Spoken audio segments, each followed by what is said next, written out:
Sa dihang kimugna, sa Ginoong Diyos ang kalibutan ug ang kalangitan. Wala pa ang tanan nga klase sa tanong nga nagturok sa yuta.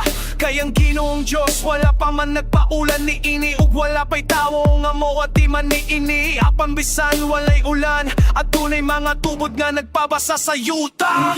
Gibuhat sa Ginoong Diyos ang tawo gikan sa yuta.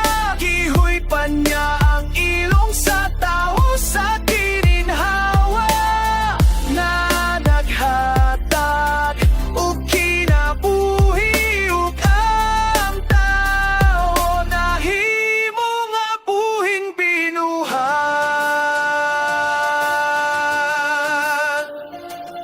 Nya nagbuhat ang Ginoong Diyos ug tanaman sa Eden sa sidlakan, ug gipapuyo niya dito ang tawo nga iyang gibuhat. Gipatubo sa Ginoong Diyos ang tanang matang sa mga kahoy nga nindutan awon ug ang ilang mga bunga maayong tanom.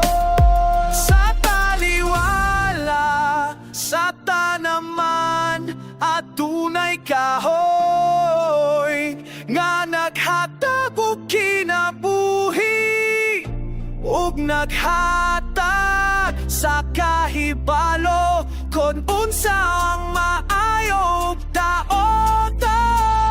Unya gibuhat sa Ginoong